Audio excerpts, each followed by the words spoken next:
Hello. Welcome to Port Misery, a GH podcast where we try to figure out why everybody in Port Charles is so miserable this week. It's Tara, y'all. We're doing the chaos format for the foreseeable future because people have said they liked it, so I'm gonna go with it. And it's helpful this week because I'm actually going to one panel at GH Fan Club this weekend. I'm going to the Dom let's drink panel or whatever. It's at like 10:30 at night. It's at 10:30 at night, but I'm going. It's gonna be fun. I'm going with Tracy from Sunday Shift. We're gonna have so much fun. I have t-shirts.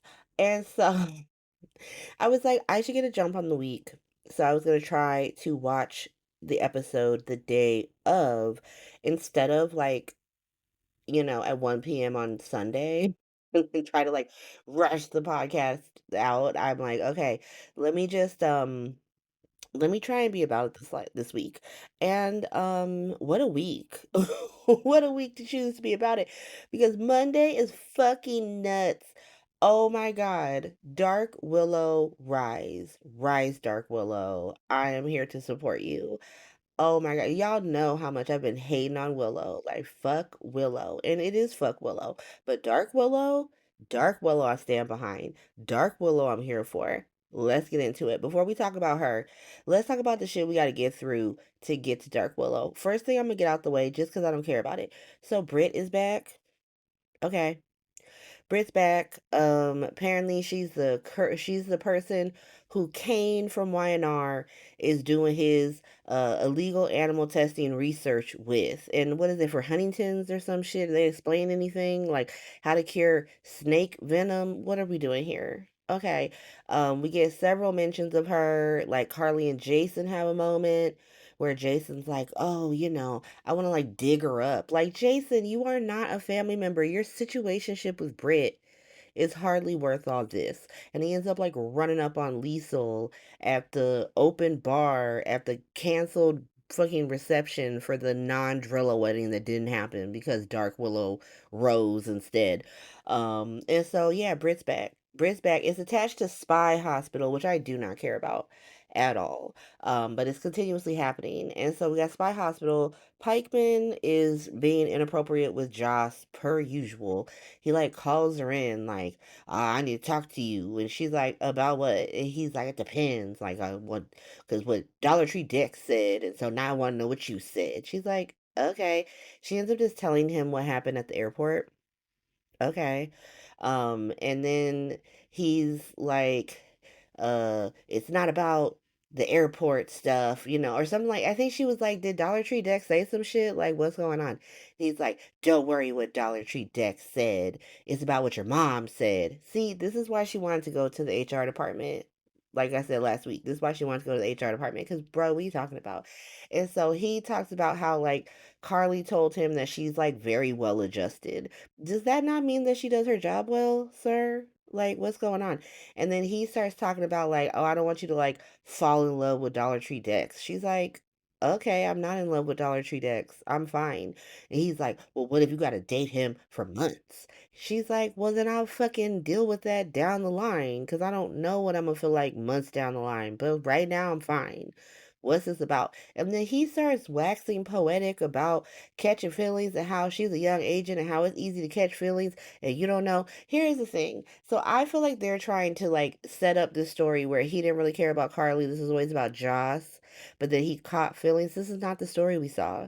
This is not the story we saw with Australian Pikeman. Okay, he was feeling her before he even saw Joss. So like, what are you talking about? But fine, whatever. Like I said, they're following the tracker, and then the tracker disappears in a resort called the Five Poppies, which was the bag that Britt had. So it's gonna come down to like Jocelyn bringing up this stupid resort that like she's gonna go to the resort like, oh, I feel like going to Dubrovnik I feel like going to the Balkans for some fucking reason. I'm going to the Five Poppies resort, and then Jason's gonna click it together like, oh, that's where Britt was going, let me tag along or some bullshit. Like, it's a spy hospital. But the tracker disappears in the resort, which is why I know they're all going to this resort.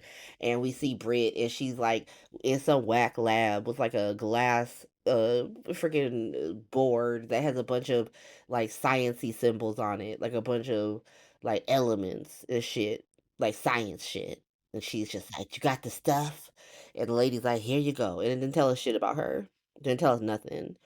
But that's Brit in Spy Hospital. Now let's do Christina's Hospital. Christina's Hospital does go into the end of Delusional Hospital, The Rise of Dark Willow, but we gotta do the beginning of it. So Christina's Hospital, first you got Molly screaming at Cody because last week Christina's like, Cody's a bum and he's just trying to use you for your civil servant money. And so she was like, "You bum, don't use me for my money."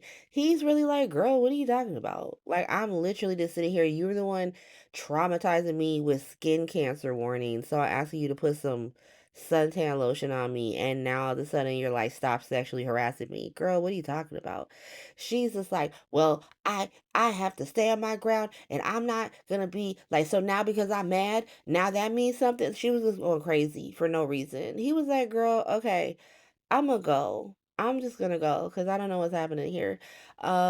He for some reason he's like, "Enjoy your book. How heavy is this book?" Because she's reading War and Peace.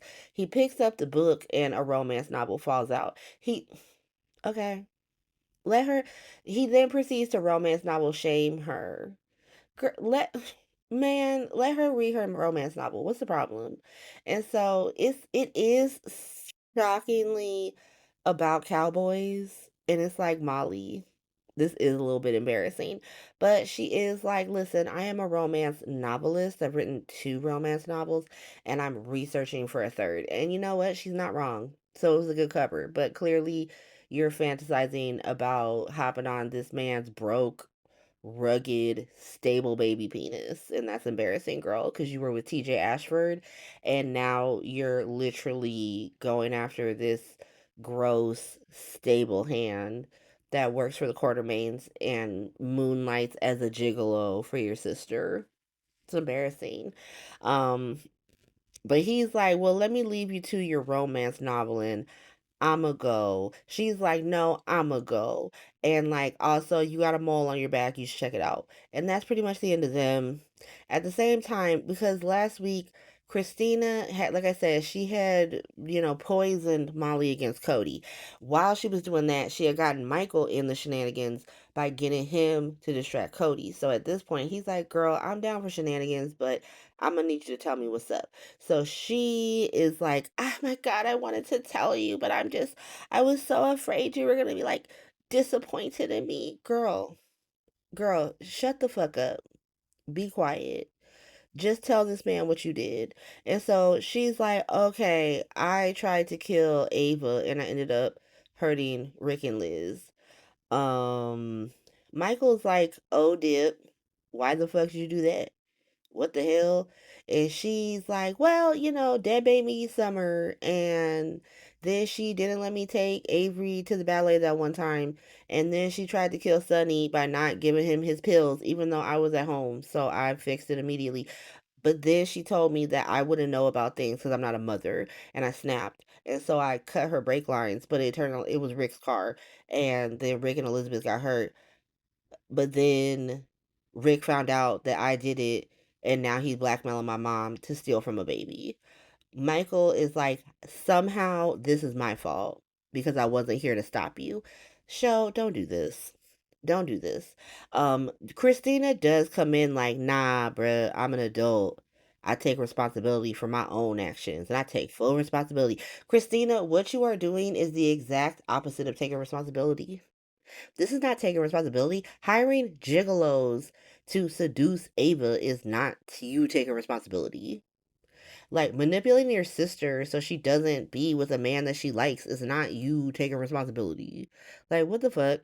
But she's like, the plan essentially, like, technically, she says to Michael that technically what she said to Molly is not a lie because she does know that Cody ain't shit and he is a gigolo who will have sex for money because she is paying him to have sex with Ava. And Michael is like, "So you paying the dude that your sister likes to fuck your dad's girlfriend or her dad's girlfriend? That's weird." That's a weird fucking plan. You seem to just dig yourself deeper and deeper. She's like, yeah, I know, but I know what to do. He's like, fine, girl, I don't know what to do either, but we gonna figure it out. We gonna figure it out. Um, she's like, great, I'm so happy that you're here. I'm so happy for your support. But also, can you make sure you don't tell my mom that you're in on it because she gonna be super mad. Michael is like, bet, sure, why not? And so Michael's in on Christina's hospital now. Alexis comes home because Alexis was at the Drillo wedding. Let's go to the Drillo wedding before we get back to Alexis, who just came home with Scout. So the Drillo wedding from hell is actually one of the greatest things I've ever seen in my life. Willow went from weepy, sad, doe-eyed embarrassment to a fucking legend in 36 minutes. It's crazy. Let's get into it. Before we even talk about that, Delusional Hospital is no more. This is Dark Willow Hospital now. And what's she gonna do next? I don't know. But before we even get there, Wiley is sad that Willow is marrying Drew. He's just with Jason and Carly, like, why the fuck would she do that? And I'm like, you know what? Wiley, you right. That's the right question. Because what the fuck is she doing? I'm so confused. But Carly is just like, look, she love him. And sometimes people love people that we don't want them to love, but we just gotta support them. And Wiley's like, why doesn't she love my dad anymore? That's who she's supposed to love. Isn't that her fucking husband? What happened to that?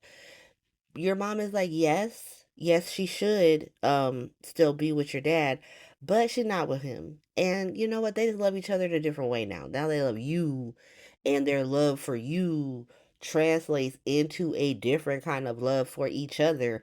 And this is me trying not to trash this woman. And Wiley's like, cool, thanks. And he goes upstairs. Jason's like, that was so nice of you to not trash Willow in front of Wiley because we know that she ain't shit. And they do try to be like, well, it's Drew manipulating her. And like I said, I hate that.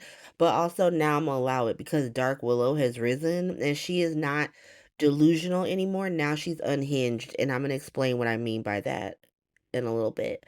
But they're still like, it's Drew's fault, which is what Willow's on. That's the time Willow's on. So let's go. Um, and Carly's like, I worry about Michael going this hard because he himself did not appreciate it when we went this hard against AJ and the quartermates. And I feel like he's not seeing the forest for the trees right now because he's so mad at this bitch, but that she would have the audacity to cuck him in the middle of the whole in front of the whole town like this. But what happens when Wiley is like holding a gun on his ass in the quartermain foyer? What we gonna do then? Um, Jason's like, I'm sure that's not gonna happen. Michael's a good father. It's gonna be all right. I would actually like to talk about Brit some more. And so they start talking about that. Um, let's go over to the actual wedding. So, I said last week I think Willow's gonna go through with it. I think she's really gonna marry this crusty fucking man.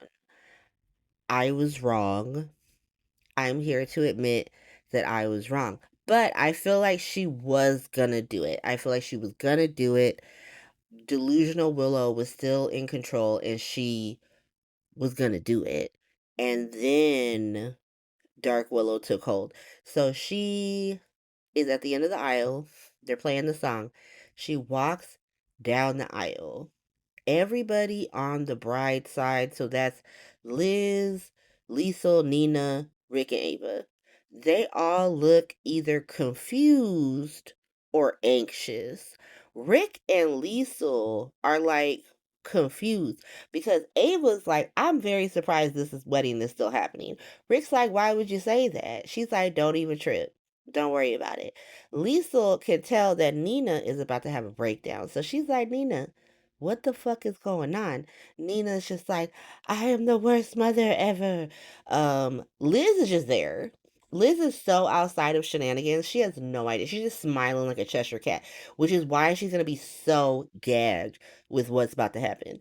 And so Lucy comes. She's like, "Oh my God, I am so happy to be here. Like I love helping people in love and seeing people in love. And oh my God, it's a beautiful day, everybody. We're joining families. It's not just about these two people. It's about the children that they're bringing into the family. And remember, Michael didn't allow his kids to come, which is probably for the best, but also I wish they were there now that I know what happened. I wish the whole town was there. I feel like everybody missed an amazing moment. But Lucy's talking about we're joining two families and Willow looks dead in Scout's eyes like sorry child, you gonna learn today. Um she's like, "Hey girl." Lucy goes on like she does the traditional does if anybody has any reason why these two shouldn't get married. Speak now, forever hold your peace. And no one says nothing. Willow don't say nothing. And so at this point, I'm like, so she really about to do this? Or she gonna cuss him out after the wedding and she gonna be like, I'm running this now. I don't know what's about to happen. But at this point, she's still in it. Nina is like, oh shit. She really about to marry this crusty ass man to get her fucking kids back. Great. Um, Drew starts going in on his vows like, "Oh my God, I love you so much and I cherish you and I'm gonna be honest to you." And and this is why I think she crashed out. This is why I mean the difference between delusional Willow and unhinged Willow. I think that Willow was going to go through with it. I think that delusional Willow was still in charge and she was like, "Girl, the only way you can get your kids back is to marry this man, so suck it up. You made all the wrong choices and now here you are, so you got to do it." But then Dark Willow said, fuck that. Because Drew is like, we're going to spend the rest of our lives together. And I can't wait to start forever with you. He threatened her ass with forever. He threatened her. He threatened her with forever and never get away from his ass. And Dark Willow said, I've had enough. I've had enough. And so Lucy's like, Willow, it's your turn. Willow snatches her hands back and she's like, so did you fuck my mom? What's good? Drew is like, whoa, whoa, whoa, whoa, what? The whole chapel is gagged. And there's only 8 people and some spirits, but everybody was gagged. All, no, 9 people. All 9 people were gagged, and every one of them spirits. Every fallen person from GH history gagged. This is why there were no religious people in this church. The church knew. They said, I don't want anything to do with what's happening here because I know it's about to be a mess. And so Drew is like, who would say that? Why would you say that? What's going on? Willow's like, it's a real simple question, my guy. Did you fuck my mom? What's going on?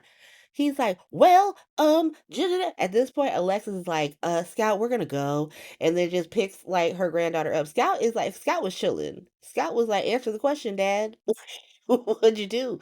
Alexa's like, we gotta go. Take Scott out of there. Scout's literally like, why? I want the tea too. They leave. Drew's finally like, yeah, I fucked her. But to be honest, I wasn't involved with nobody. Like I didn't make any promises to you. We were not together. Willow not trying to hear none of this. Cause like I said, this dark Willow, this unhinged Willow. And so unhinged Willow is like, what the fuck you talking about? The entire time you were pursuing me, you were fucking my mom. What you mean? Now, technically, the timeline that they gave is that they were fucking between April and August. He kissed Willow on 4th of July. He was done fucking Nina by August. They fucked on Halloween. And so he didn't really do anything to disrespect her, but the ickiness of fucking somebody's mom is just enough for Willow to be like, nah, fuck that. Like, how fucking dare you? Like, you a lying ass bitch. Everything you said was a lie. You did nothing but give Michael ammunition against me because you didn't care about me. You didn't care about my kids. All you cared about was you. And get me in your bed, you old bitch. And just start cussing his ass out. He's like, can we talk about this? Let's go somewhere. She's like, what? Why we gotta go somewhere? Where we gotta go? We can stay right here. Let's do it here. The fuck? Did you tell my son that his father didn't love him? He was like, that was a strategy. She was like, you motherfucking bitch. Like, you, so you made him right. Retroactively, you made him right that I'm a terrible mother who dates terrible people who puts my children in bad fucking situations. Like, you old bitch. And he was just like, you're the only one for me. Yeah, me and my mom. You old bitch. Drew has literally fucked 3 people in that church. 3. He's fucked Nina, he's fucked Willow, and he's fucked Liz. Hasn't fucked Liz for years, but I'm just saying he fucked Liz, and Willow ran to the last bitch he was fucking, Carly. Crazy. And so Willow is just like, we're done. If you thought that I was ever gonna choose you over my fucking kids, you dumb as fuck. I would never do that. This is like the closest I can describe of what's happening to Willow right now is like post nut clarity. Like this is the craziest post nut clarity I've ever seen in my life. Like all of a sudden everything everyone's been telling her for literally the past 8 months makes sense to her. It's crazy. The clarity. But she's just like, I would never choose you over my kids. Well, you did, girl. That's literally what you've been doing for 8 months. But we hear you. I'm behind you, girl. Stand behind me, girl. Go off, girl. And so she bounces. Drew tries to follow her, and then here comes Nina with her Cookie Monster voice. Don't you dare do that. No, no, no. I'm not even trying to comfort Nina because I actually am her champion in this episode as well. So like Nina started popping off on Drew. She is so funny with it. She is so funny with it because what the fuck is she talking about? What is she talking about? She's literally like, you what kind of a man sleeps with his nephew's wife? Drew is like, bitch, she's not leaving me for sleeping with my nephew's wife. She's leaving me for sleeping with you. And she's like, yes, I am shame, but you're disgusting. You slept with your nephew's wife.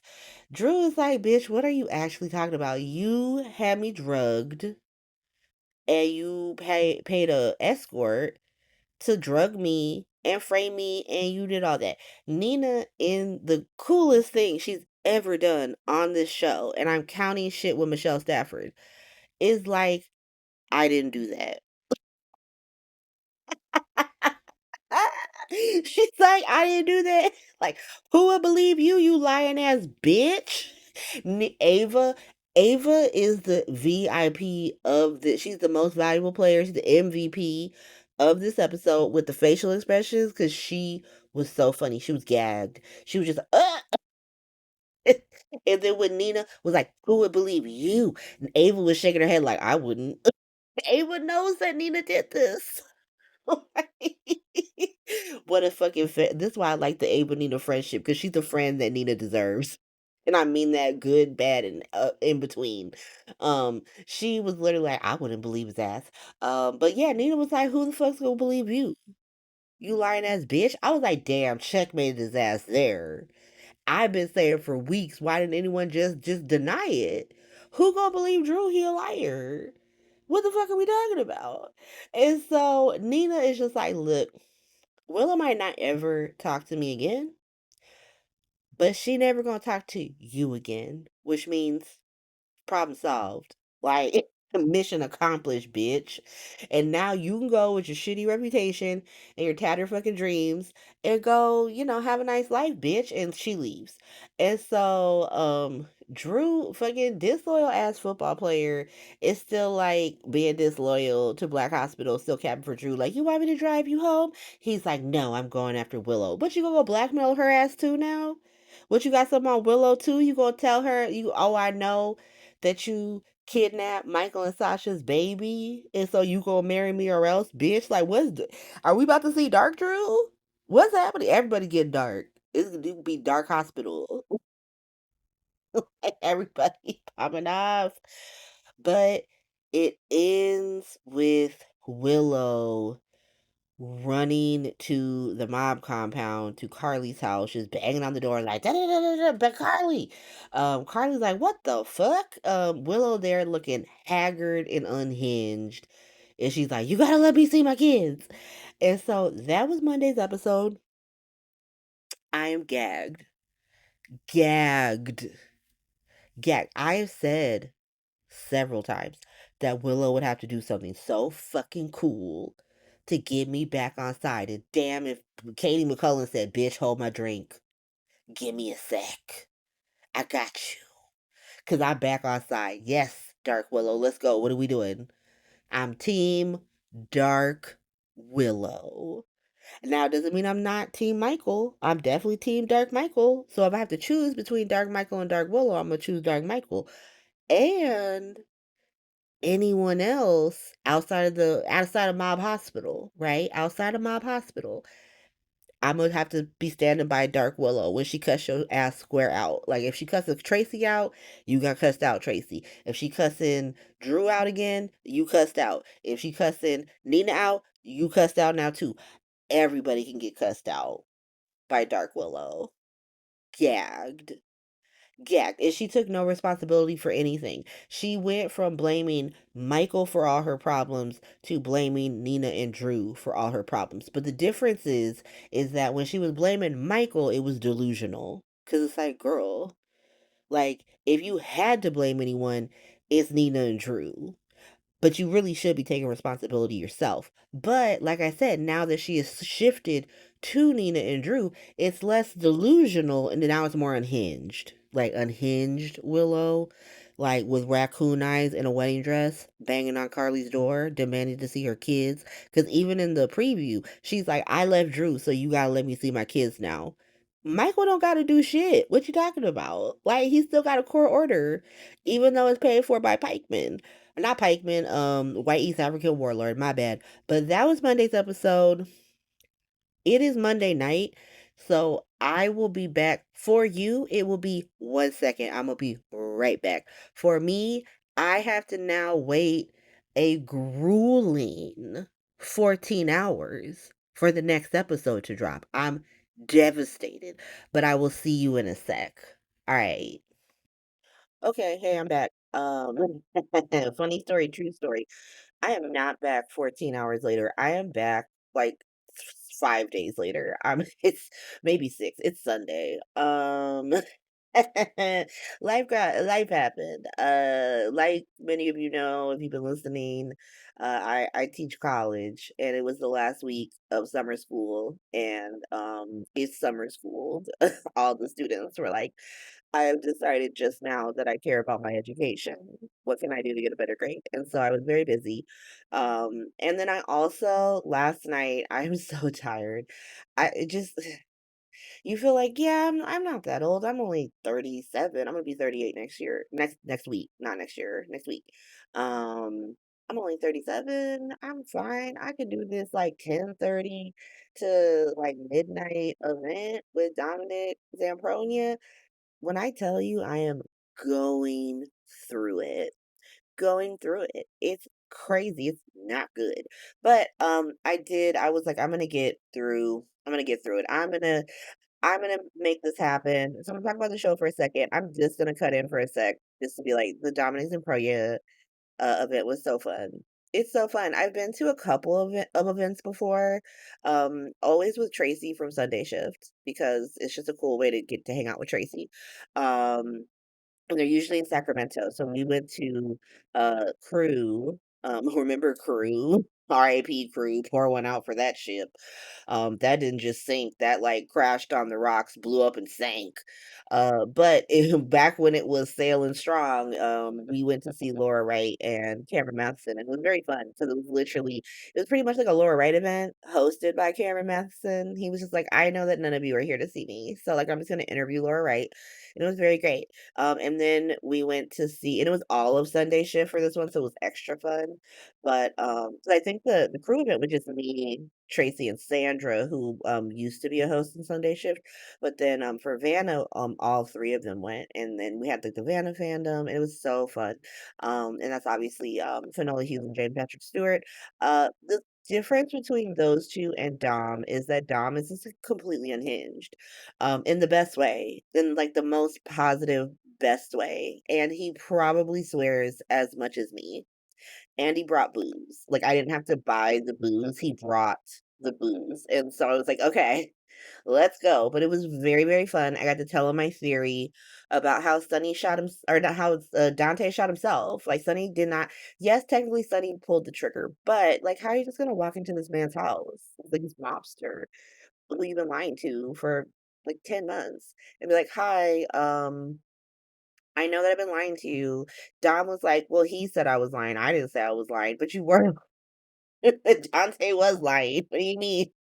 Um, but we talked about it, and he was just like, "Yeah, I don't know why he did that." Like, sometimes Dante be doing stupid stuff, be doing stupid shit. What can I do? I just get paid.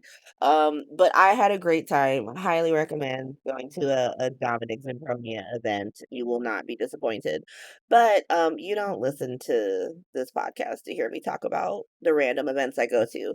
So let's get back to the show. Tuesday. I remember where I am. We're on Tuesday. Hello. So Tuesday, pretty much wrapping up the chaos of the Drillo non-wedding. It's like, oh my God, I need Kate to be nominated next year. If she's not, I will be a menace on social media. Like, what is a travesty? Because she's killing it. But before we can even get to that, there is that straggler story that's straggling along, trying to like find its way into main story status. But it's Martin tries to, like, figure out the tea with Monica because he found that weird letter that had become part of Drew's house, and now he's, like, searching for the truth. What is the truth? And to be honest, what is the truth? 'Cause what the fuck's going on? Like, I don't even know what's happening. Something to do with Erica Slezak, I guess, but okay. But he ends up talking to Yuri, who's now just a function of the Quartermain mansion. I wish we saw more Yuri, but then I also wish we saw more Yuri and Terry. I didn't forget. I didn't forget. But he ends up alone with Yuri, and he's just like, oh my God, like Monica is so great that Monica got her grandkids back, right? Because she hasn't been feeling well. Did she get a lot of visitors? And Yuri is like, Dr. Monica is a very beloved woman. Everybody loves her. I don't know what you're talking about. Why are you asking me questions? He's just like, I'm just conversating while Drew and Tracy fight in the other room. We're gonna get to that. Um, and Yuri says like, "Oh, we connected, about coming from humble circumstances." And Martin's like, "Ooh, humble circumstances. What's that about?" And then right when he's about to get the tea, Drew's like, "Martin, get your bitch ass out here." No, Tracy calls Yuri to throw Drew out. And then Drew is like, "Yeah, get your bitch ass out here, Martin." So he's not gonna get the tea, straggling along. Like I said, what's going on? What is the truth? But that's happening, but we got through it. Now I don't have to talk about it for the rest of this segment. Let's go to Christina's hospital. Can't escape it. Christina is out here talking to Alexis. Alexis had just put Scout to bed because, she's like, I don't she's like, I'm in my Emma Scorpio Drake era and I'm getting used to that. I don't really know what that means. Let me take a nap. Alexis is like that. So they started talking about how it's crazy that Nina and Drew were sleeping together a year ago because it's so long ago, to be honest. Like they act like they were having sex last week. Like they have not had sex since August of 2024, to be honest. I don't even know why people are mad at her. Like, fuck him, because I don't care about him. But like, this is the least offensive Nina has been in the 2020s, to be honest. But people mad at her. And Alexis is like, I just can't believe that was happening. And like, I thought they hated each other. Christina's like, well, that's a kink. That's enemies to lovers type shit. Alexis like, I don't want to hear about Drew and Nina's weird ass kinky relationship. I just care about my granddaughter because what the fuck's going on? At that point, Molly comes home slamming doors. Alexa's like, don't slam doors in my house. Okay, a child lives here.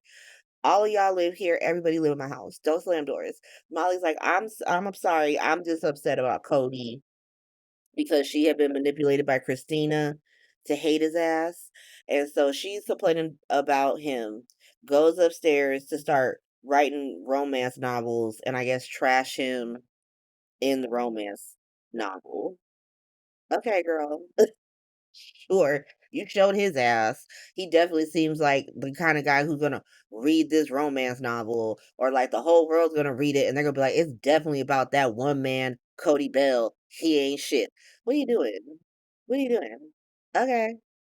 And then are we like taking Molly out? Is she still gonna be a DA or like an ADA? Or is she now in her like Tracy Abbott, Young and the Restless romance novel era? I don't know. I mean, it would put her in less conflict with people if she wasn't in the DA's office. And what's the point of going to law school if you're not going to be a lawyer? And you take her out of a lot of story if you just make her a romance novelist. Because what's she going to do with that? And like, how does romance novel fit into the various iterations of hospital enclave groupings that this show happens? Like, how is being a romance novel going to fit into Mob Hospital, right? How does it supposed to fit into Spy Hospital? Like, how does it fit into like the hospital of this show? It just doesn't make any sense. But you know, okay, I'll go with it if that's what you're gonna do. What else happened? So then Molly goes upstairs, like I said, she writing her romance novel, Trash and Cody in it. Alexis and Christina are like, "Ooh, I hate that we have to do that. I feel so bad, but also, we're getting blackmailed by Rick and Ava to steal from a toddler. So what can we do?" And they just pretty much talk about how they gotta just keep manipulating Molly so they can keep manipulating Rick and Ava, and they're having this loud ass conversation downstairs in the house that Molly live in. So how long before that gets caught out? 'Cause why are you talking about this in the living room behind the stairs where she can just stand on the edge of the stairs and hear about how you are manipulating her to not date this man that she likes so you can manipulate her father who is currently forcing you to blackmail a toddler or embezzle from a toddler. Like what? Okay. Alexis, Christina is stupid like her mother. That's what I'll say. But that's Christina's hospital. We're done. Let's go to Britt Westbourne's hospital. This is a new iteration of GH that has just been created because it's like its own thing. Because we just got to see Britt off screen in the off screen extended. We get to see the off screen extended universe of Croatia, and she's just chilling, drinking vodka, having sex workers. Let's get into it. So let's stay in Port Charles for a second. Liesel is just getting trashed at the non-reception for the Drillo wedding. She's like, no one's coming to this, so let me drink all the schnapps. And so she's just getting trashed. Jason's like, hey girl, I saw Brit in Paris. Liesel's like, I see her everywhere too. I see her in crowds. I see her in concerts. I see her in my dreams. Like, I love her. And they kind of just like, you know, reminisce, more flashbacks, more thinking about stuff. Like, oh, Brit was such a character. She was so magical. She was great.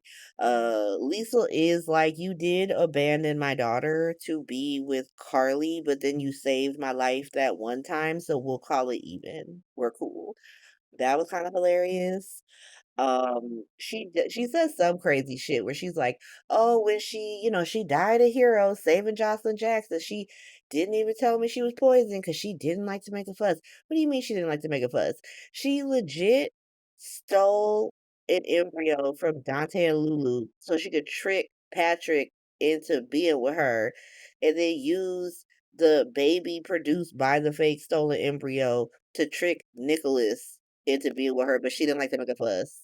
She was just such a no fuss person. She was dramatic as hell. What are you talking about, Lisa? Like, okay, she's drunk.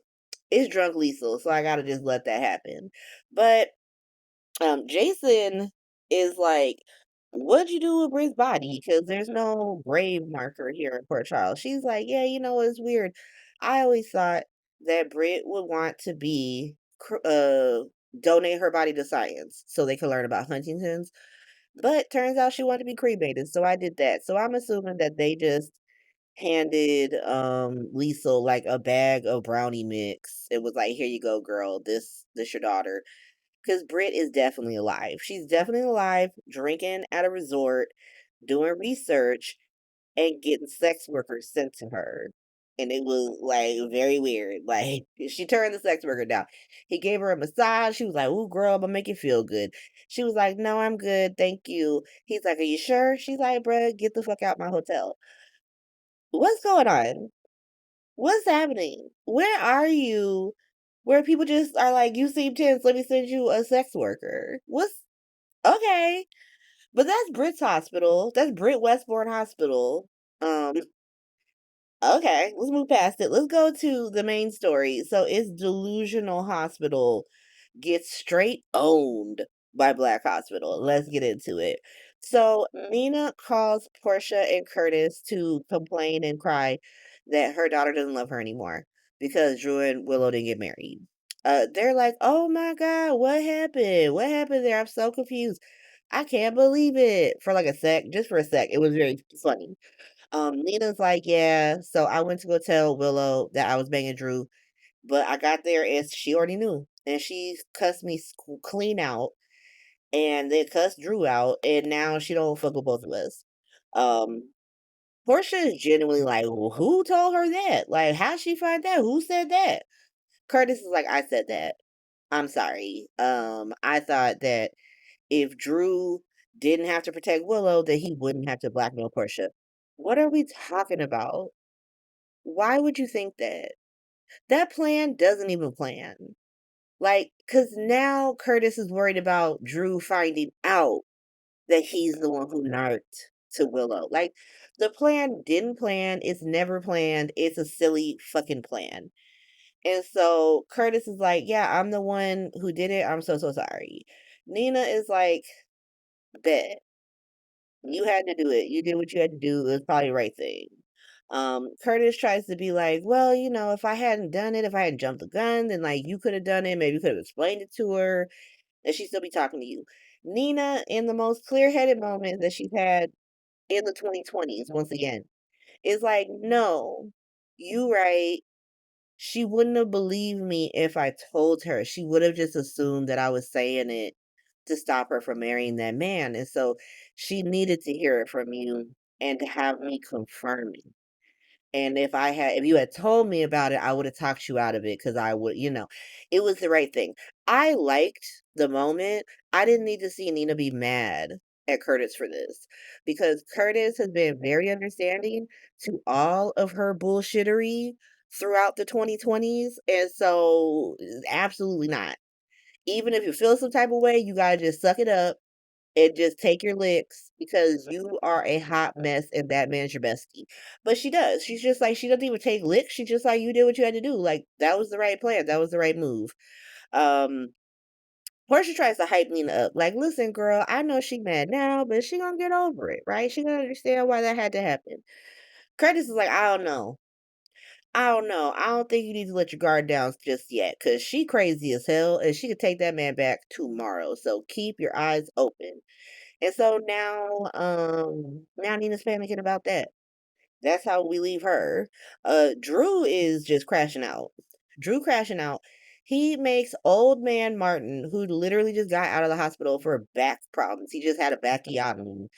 He makes him scale the like 10-foot fence at the Q mansion so they could go bust into the mansion to see if Willow's there. Drew is like, "Come on, bruh, let's go." Martin's like, "Look, I know I'm here just for like legal purposes, but like, did you need to like make me climb this fence post backiotomy?" Drew's like, "Yeah, I did, you old bitch. I'm paying you. Let's go."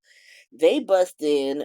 Tracy and Cody are so funny. She's like looking at his back because Molly said he has some cancerous mole on his back. Tracy like, "It's a freckle. She hating on you. Stop." Drew busts in. She's like, "You old bitch, why you here? What's going on?" He's like, "Where is Willow? Where is she? I know you're hiding her." She's like, "Bitch, what? What you mean? Aren't you supposed to be getting married today? Why the fuck would I know where she is? What are you talking about?" She is so giddy. Cody is like, "Oh, dip. She bounced. That's what happened." Martin's like, "Nah, that's not even what happened. Like, we just here to talk about Measure C. We here to talk about government shit. Like, girl, you want to talk?"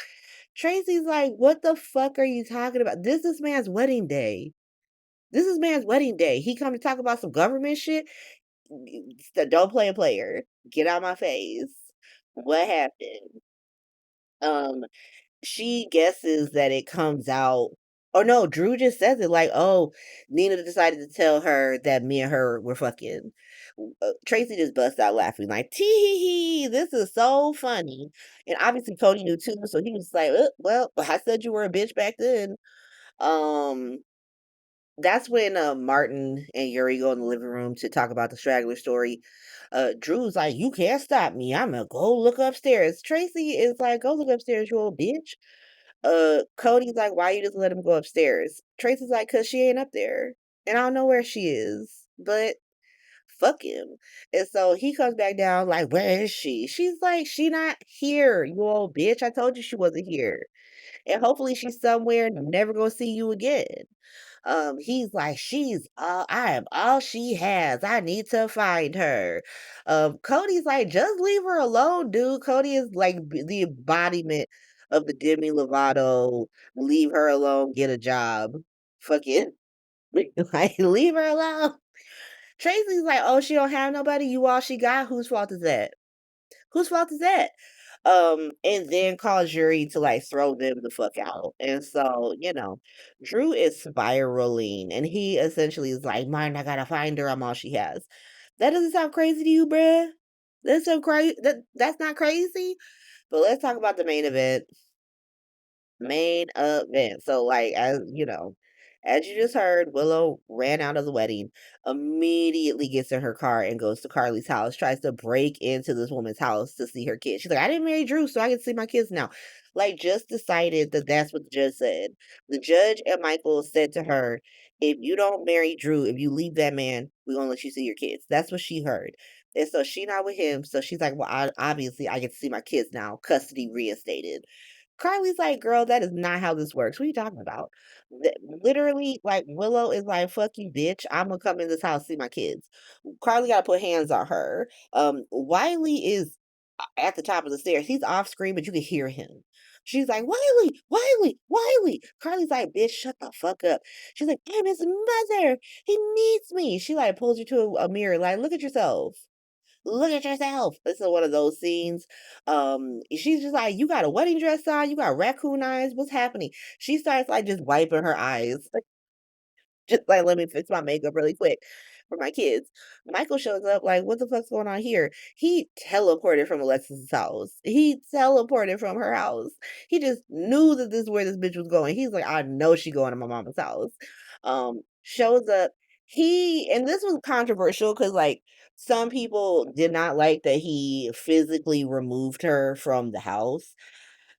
I understand the uncomfortability with it. I understand why people will find that scene to be jarring. I am not sure the correct way to remove a crazed woman who is trespassing. That's what I'll say. Is that what is the correct way to deal with this unhinged woman who is about to scare your children? Like, if people have a better way, let me know. I will not accept let her see her children. Absolutely not. That is not the way. The question is, how do we remove this woman in a way that doesn't require Michael putting his hands on her if Carly is going to like go deal with Wiley. And I understand like some of you might be like, "Well, Carly could have done it." No, because like Michael physically moving her outside is a lot less severe than what Carly would have done. Like, Carly would have fought that bitch because she could, because it's a woman on woman thing. Not that she should, not that it's an okay thing to do, but societally, she would not be looked down upon in the same ways in which Michael would be looked down upon if she just hauled off and backhanded her, right? And so, what was the correct way? Because I actually agree that Carly going to Wiley and Michael staying with Willow was the correct orientation. Just because, like I said, there was less chance of her getting pimp slapped if Michael was there and not Carly. And so, what is the correct way? Was it to call the police? Would that be better for Willow's custody situation? For them to let Mac or Anna show up and remove her from this house? I don't know. I don't know. But Michael takes her ass outside. She starts throwing a temper tantrum. Like, that's the best way to describe it. It is like, I did what you said, and now you have to let me do what I want. That's not how this works. That is not how this works.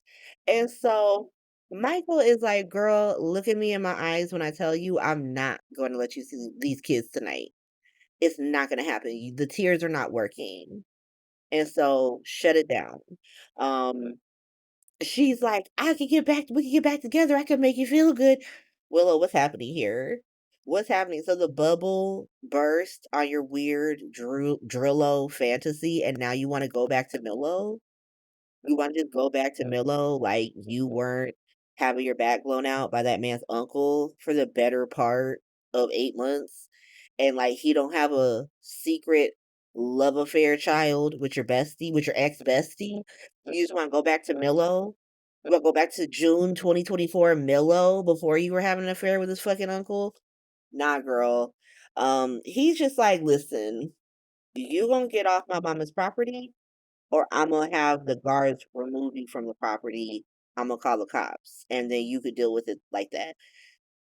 Goes inside. The most iconic screenshot was born because it's literally Wiley for some reason is not facing the window, like the outside window towards the door.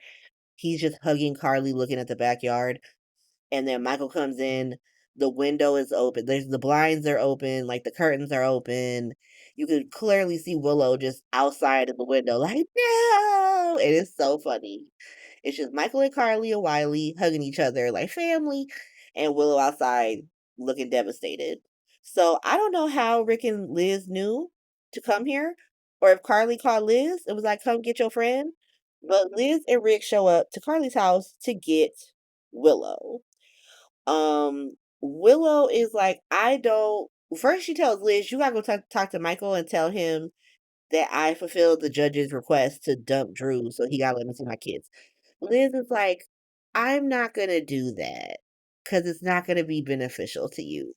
Let's go home, girl. Let's just like, you need a shower, you probably need a stiff drink, you need a good night's sleep. Willow is like, girl, where am I supposed to go? Where am I supposed to go? I don't have a house. I live with Drew. Fuck him. I can't stay with Nina.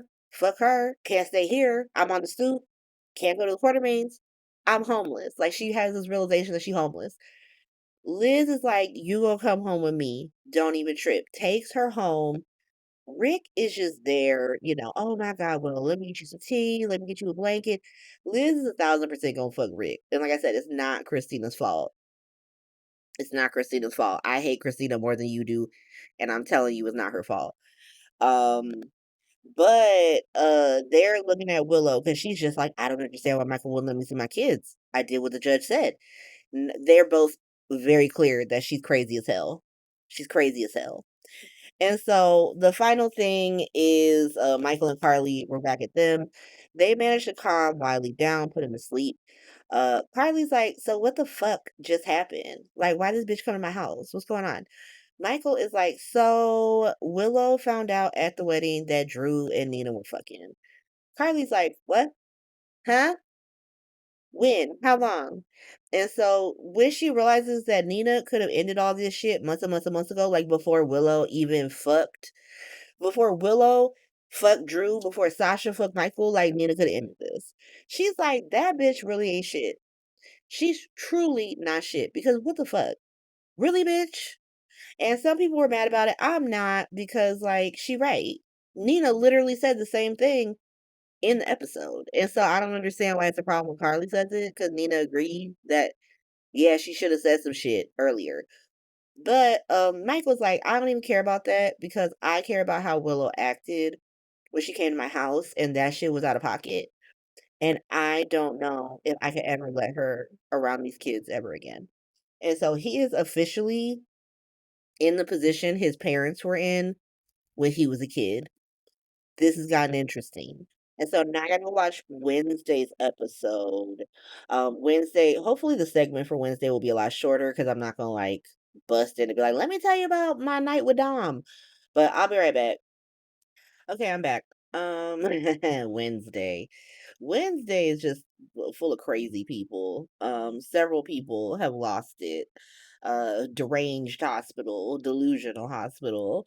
But I mean, we got to get through it. Let's get through Wednesday. Rocco's hospital. We're back at Rocco's hospital, and Rocco is acting extra crazy. Why is and it's funny because it is a Dom event, and it did give me more context where he was like, listen, sometimes they give us stories. The stories don't make sense. Like he was saying how like when Dante was so mad at Gio, like he himself was like, but why would Dante be mad at Gio and not Rocco? Right.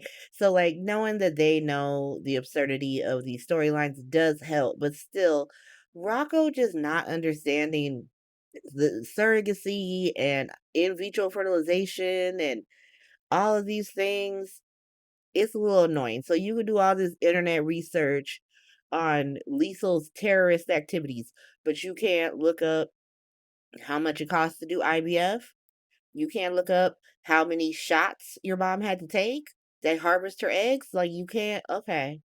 Okay, you just so caught up on the timing of it all. And I get it, he's a teenager and teenagers are weird and their brains are not developed and stuff, but still, son, you knew enough, you were wise enough to know that Gio didn't do nothing wrong when you were out here drinking, but now you don't understand. Okay. Okay, so we're at Rocco's hospital. Tim Maxie back.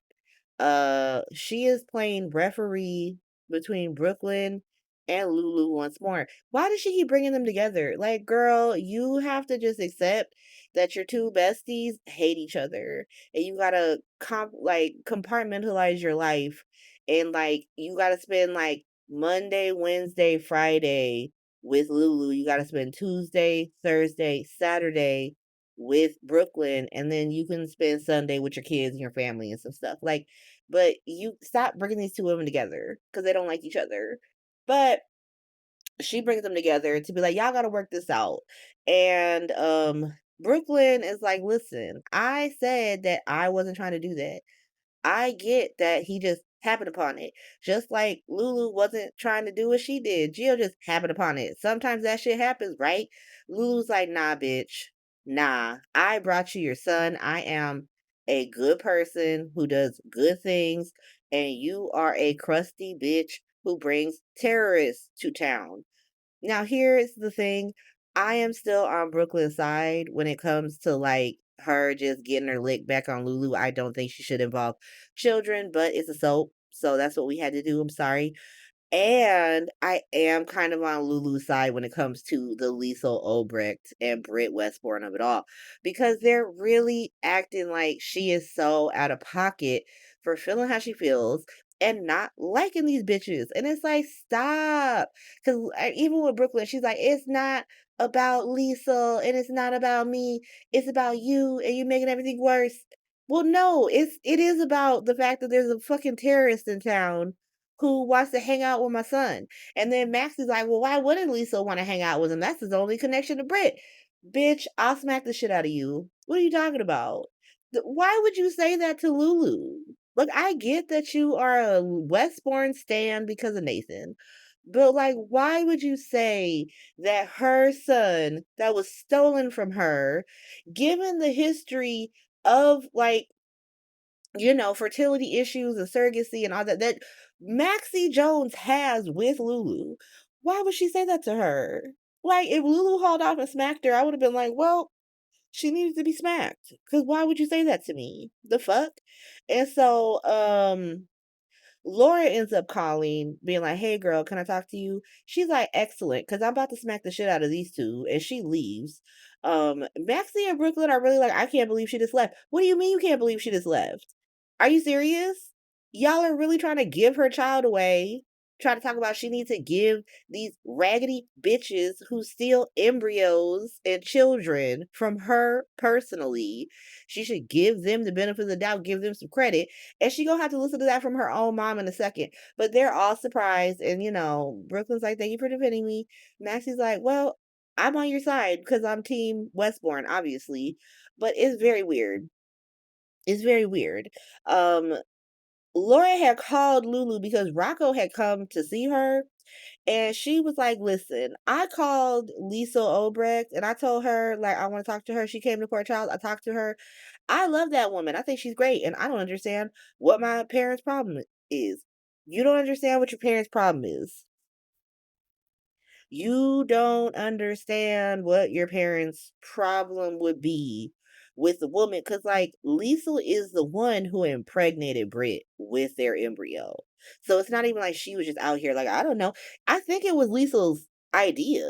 Like, y'all let me know.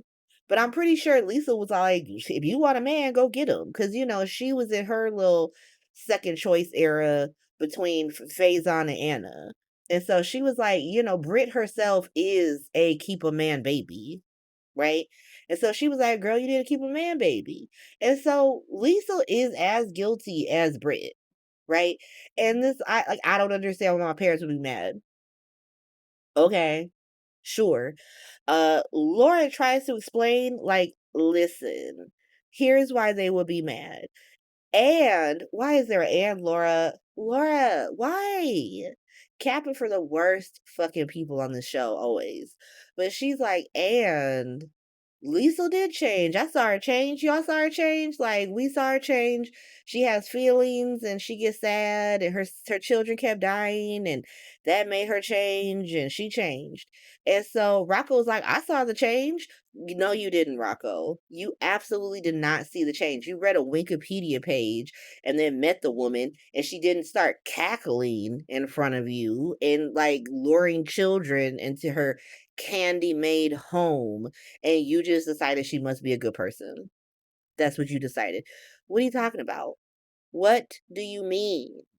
This like weird, I can't show empathy because I don't personally understand why people are mad. I have to experience this bitch's terrorism personally to dislike her. Okay, sure, but Laura is like, I'll talk to your mom. I'll talk to your mom. I'm not gonna talk to Dante because I don't want to get yelled at, but I'll talk to your mom. Calls Lulu. She's like, Mom, thank you for. I'm so glad you called me because I was with this raggedy bitch, Brooklyn, being a raggedy bitch as usual. Laura's like, I'm not sure you're gonna be happy to see me for much longer because I'm here to tell you to let your son see that terrorist Lisa.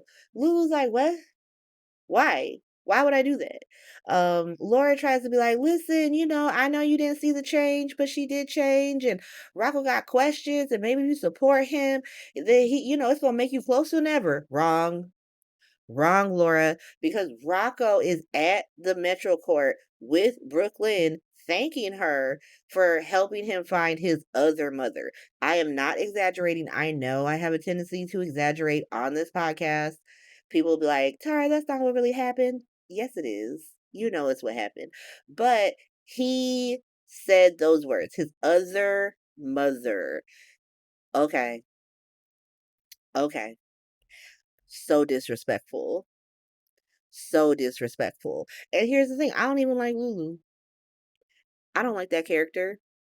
And, not but, and what the fuck?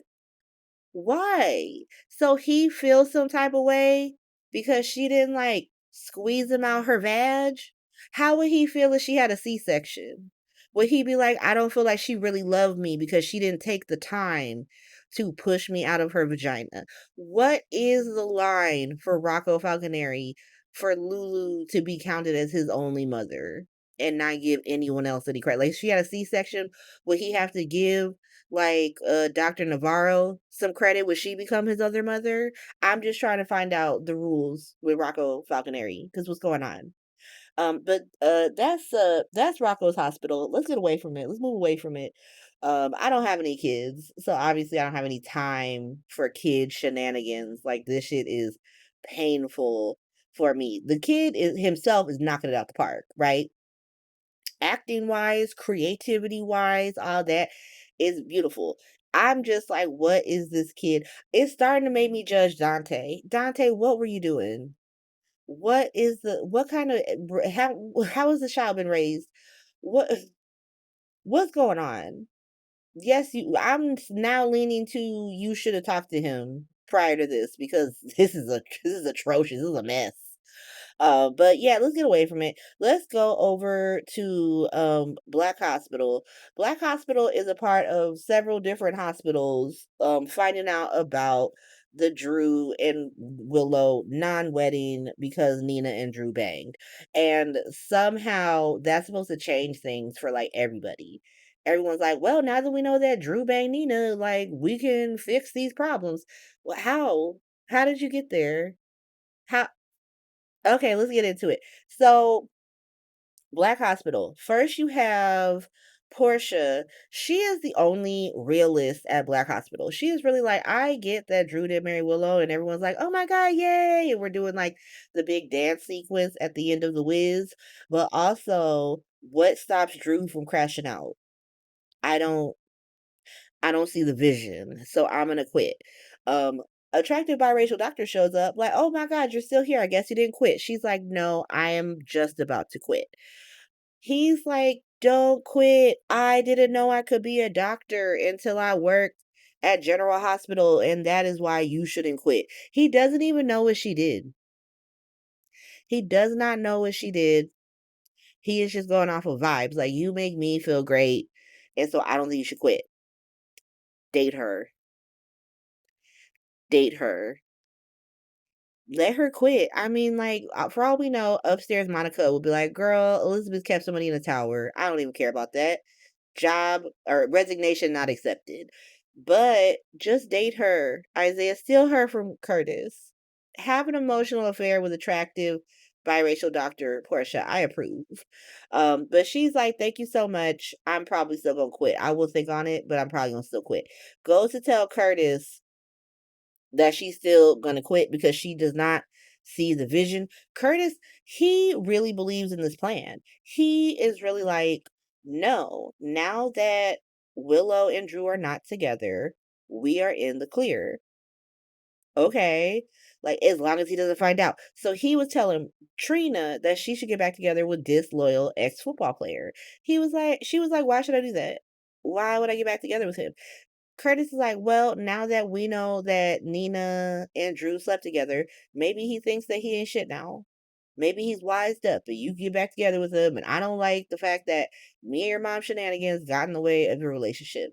Trina is like, I hear you, but also I don't want to date a person who would betray my family on some for Drew, to be honest. Uh Jocelyn had also ran in to disloyal ex-football player, and she had asked him, like, so now that you know Drew ain't shit, are you about to apologize to Trina? He's really on some like, I didn't do anything wrong, like I didn't say Drew was a saint. So now you're moving the goalpost. Now you're moving the goalpost because first you were like, well, I had to say something because I can't just have this knowledge and know that this good man, this good, honest man is getting lied onto by these people. That's what you said. And now you're telling Jocelyn, like, well, I didn't say he was a saint. I just have principles. Here's the problem. And I deal with this a lot in my job because I work at a college. So I deal with a lot of young adults, people who are just becoming an adult and they want sincerity. They want principles. They want to have something to like have a way that they live and principles that they live by. And they want to be that. They feel like that is a marker of an adult to have like convictions and things and principles that you stand on and stuff that you're not going to be turned, your head can't be turned about.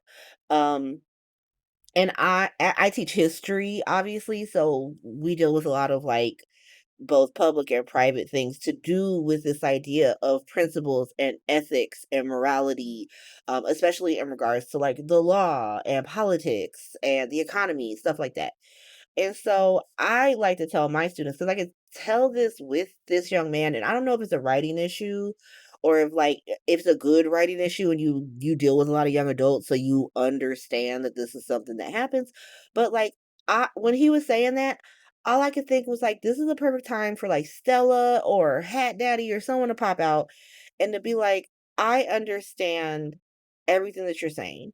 I 100% get this like that heard something bad, you heard something that was not great because, like, obviously he didn't have a lot of context, but like he heard that they were framing Drew with a sex worker. And so you heard something, you wanted to stand up, you wanted to do the right thing, you wanted to do what's right. But then like at no point, at no point in your quest for rightness did you ever stop and ask why these people would do this. That like you have given Drew Kane, who you don't know, like you don't know well, really well. Like all you know is that he does things for you, and you don't really know why he's doing them. And even the reasons that he's giving you for why he's doing them are very self-centered. They're very much like, helping you makes me look good, and that's why I'm helping you, not because I think it's the right thing to do, not because I even like you as a person. It's just it's gonna make me look good, so, like, let's help each other out. And so, like, you don't even have this close bond with him, but you've decided that he is the best person who's ever lived, and these people must be terrible. And like I said, I understand, like, in the moment how you can make that decision. But like once you've had all this information, like you know that these people have done this thing. Like I said, you've yet to ask them what has compelled them to do that, but you know that they were willing to do that to take him down. You know that like Jocelyn's brother had his wife stolen from this man and like flagrantly stolen, right? Not even like he's just out here. You know that his entire fucking family doesn't talk to him, like does not fuck with him. And not because of the Willow thing, because he personally tried to take Edward and Lila's dead body and throw him on a trash heap. That's why. You're aware of that. Don't care. And then you went to this wedding where you saw Willow crash out after finding out that her fiance, the man that you capped for, has been fucking her mom. Now, I understand that it happened a long time ago. I don't really care about it either, but the show is asking us to care about it. You have all of these things, this knowledge about this man, and you're still like, I was standing on my principles. I did the right thing. This is how I know you do not have a baseline of ethics in which to base your principles off of. Like, you have these unmoored, unattached principles that are just bounding around in your head that are not attached to a any type of moral compass, where you're like, those are the thing, principles without ethics, without like morality, are useless.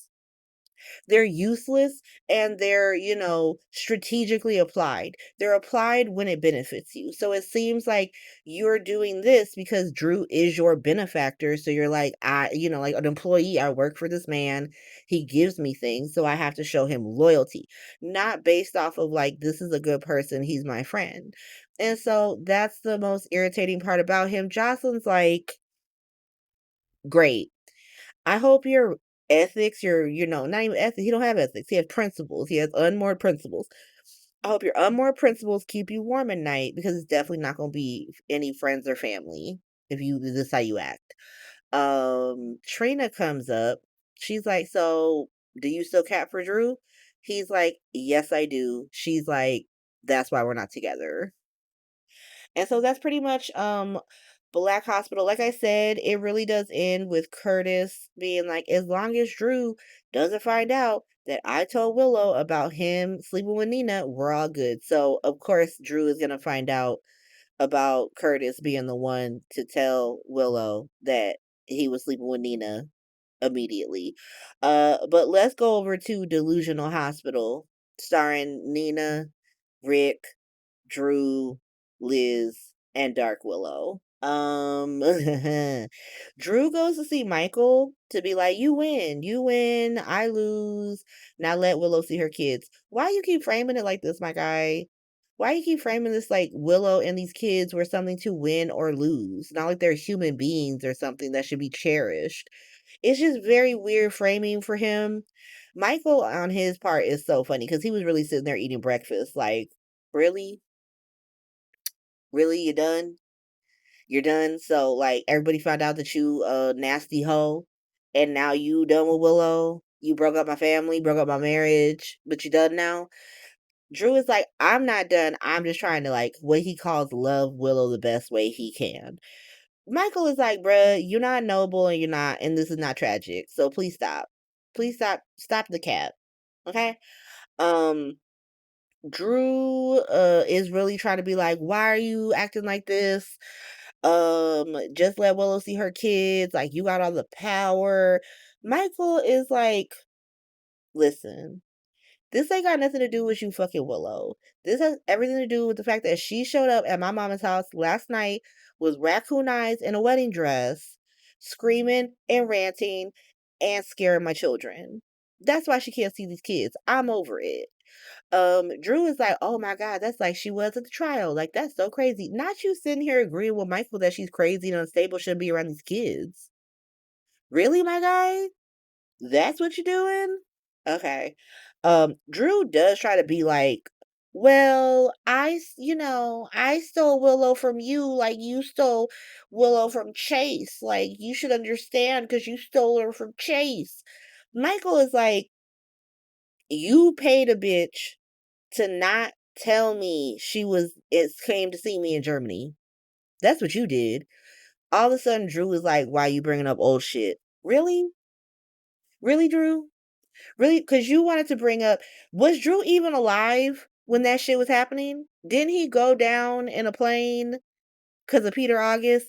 So you weren't even alive when the cello Millo shit went down. But now you want to throw it in Michael's face. But when he brings up some shit that happened not 4 months ago, now you don't understand why we bringing up old shit. That's what's happening, Drew. Okay. Drew is just like, whatever, bruh. Like, if you want to be a petty bitch who doesn't let Willow see her kids, like, you the bad guy, you the villain. I don't think he is, Drew, but he does seem to like make Michael feel bad, which, ugh. Stay strong, Dark Michael. Stand up. Stand up. But whatever. He then figures out that Willow is at Elizabeth's house, goes over there. Liz, for her credit, is like, leave her alone.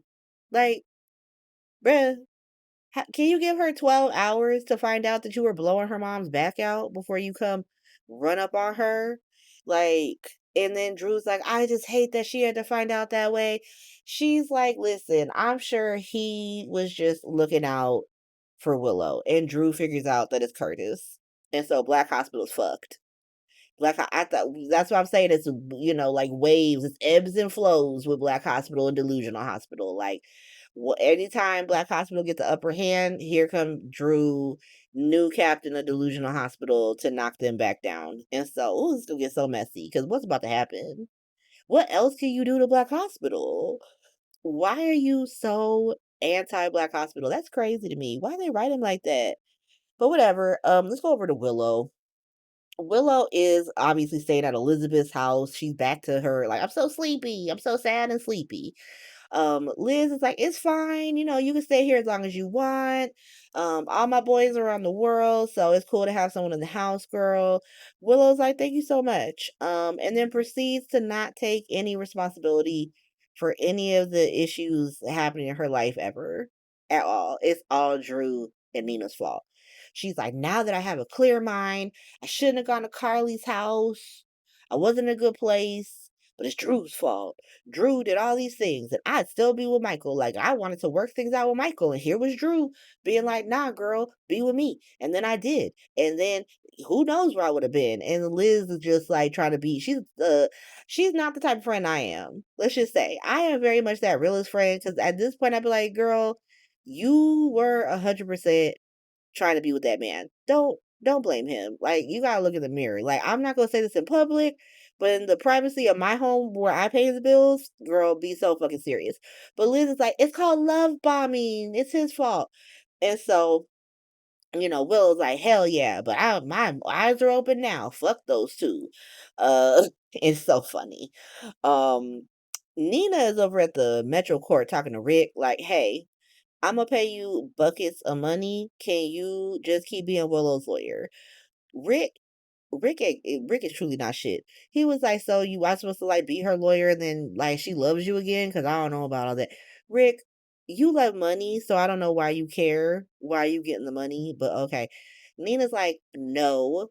The issue is that she is poor, going up against two millionaire families, and she needs my help.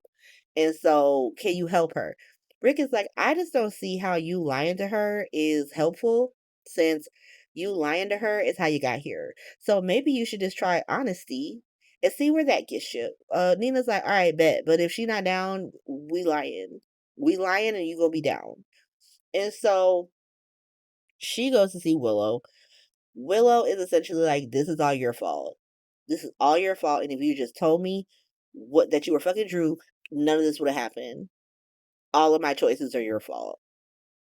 Kicks her out. Excuse me. And so calls she calls Rick, says go see Willow. Rick loves lying to women. That's his favorite hobby. He loves lying to a bitch's face. He's just Ava, Liz, Willow, everyone. I guess Nina, because she don't know he's stealing from a toddler. He just loves to lie to women. He's like, oh, Willow, I just felt so bad. I felt so bad looking at you, girl, having breakdowns twice. I've decided to be your lawyer. I'm gonna help you get them kids back. I'm gonna do it for free. Liz, like I said, don't even be mad at Christina. This is not Christina's fault. This is Liz's fault. This is a personal Elizabeth Weber Baldwin problem, to be honest. But Liz was like, she about to definitely fuck Rick. Willow was like, oh my God, thank you so much. Like, you are saving my life. Like, what do we do? How do we get him back? I need him back today.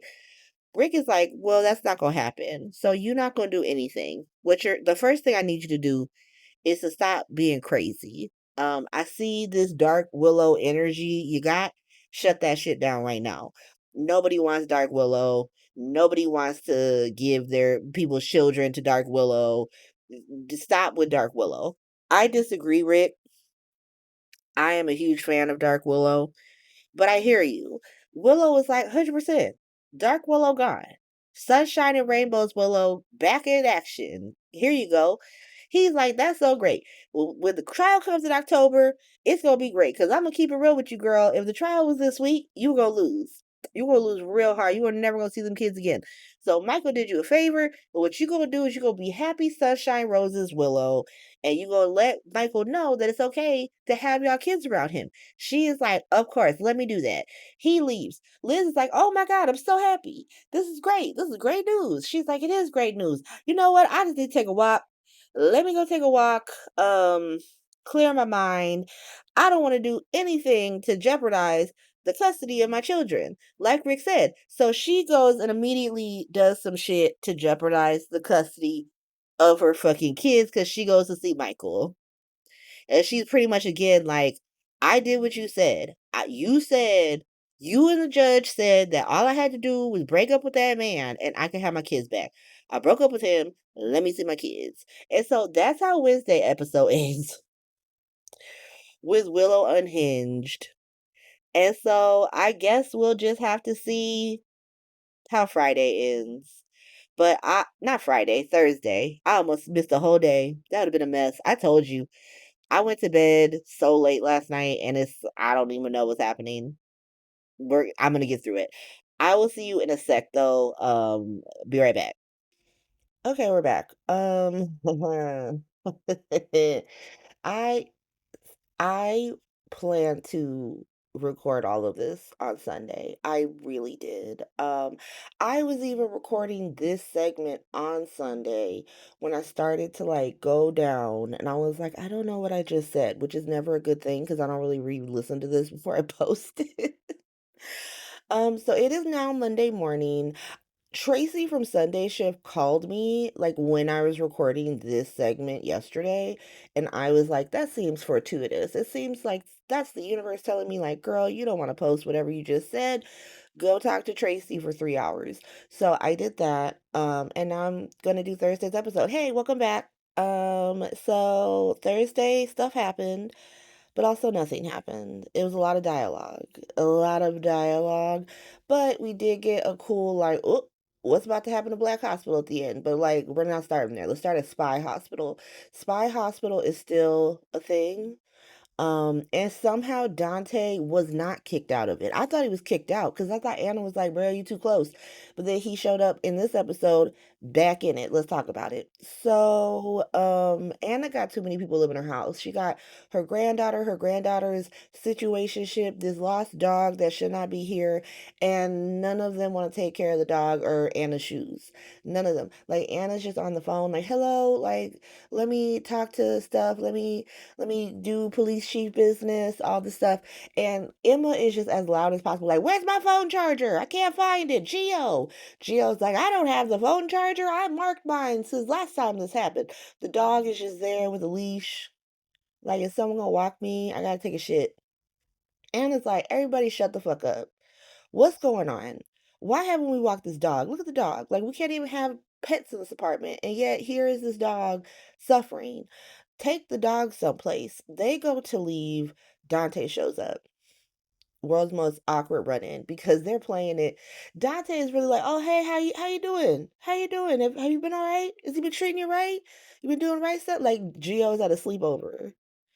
Gio's just been at a sleepover for the past month. Dante. And Gio's not any better. He's like, oh yeah, I love it here. I love it here. I love sleeping on this pull-out couch, getting pissed on by a dog. Love that shit. Don't have no phone charger. This young man was living at a mansion. He was had his own wing of a mansion, and now he lived on Anna's pull-out couch. But he gotta pretend like that's what he wants to do because he don't fuck with his daddy. That's where we are. They leave. Um, Dante comes in like, so how weird was that? Was that weird? That shit didn't seem fun. Anna was Anna's like, it was weird. It was weird. But you gotta start somewhere. Let's go. And Dante comes because Anna's like his mentor. So he's like, let me vent to her a little bit about Rocco's hospital and how he's crashing out trying to make Brit his bomb. And so they talk about that. He tells her that Lisa's back in town because Rocco called her. She really does look like, is Rocco dumb? Is that what we learned? That Rocco's a little dummy? But they end up talking about Spy Hospital and the lady who Josh put the tracker on, and how she was staying at the Metro Court, and so he's gonna go find out some tea about this woman at the Metro Court. He's back in Spy Hospital, and that's what I learned. Dante's back in Spy Hospital. Um, Joss, who is just in Spy Hospital, she is there with her 35-year-old fake boyfriend, Dollar Tree Dex. And I don't know why they keep wanting to have these like private conversations in public, pretending to be a couple. Like, just because y'all are smiling and putting suntan lotion on each other, if I'm in the shades next to you, I can still hear you doing espionage. So why are you having this conversation right here? What's going on? But they're having a conversation. Carly walks up because Anna talked to her and was like, why your daughter dating a 35-year-old man? So Carly has now thought about that and she's like, ooh, I don't like that. I do not like that. Calls Joss like, hey girl, how you doing? I need to talk to you. Can we talk? Joss like, no, I'm a little busy. She's like, no, you aren't. Get your punk ass up and come to my office. So they go to Carly's office. I love that Joss is really in her bathing suit in the office. Like she looked cute. She looked cute. But she really just bathing suit. She's like, what's wrong? What's going on? Carly's like, what's going on is that you dating a grown ass man. What the hell's going on? What's happening here? Who's that man? Who is he? Who was president when he was born? How many administrations has he been alive for? That's what I want to know. Clearly, he was born in the 20th century, so I'm already side eyeing it. But he's given, I was born in either the first Clinton administration or maybe even Daddy Bush, and I don't like that. I do not like that. You are a Bush 2 baby, and you should be with Bush 2, maybe second Clinton administration baby, but definitely not first Clinton administration baby. Absolutely not George Herbert Walker Bush administration baby. I am a no, I am the last year of Ronald Reagan's presidency baby. And so I'm right before Daddy Bush became president. He's too close to my age.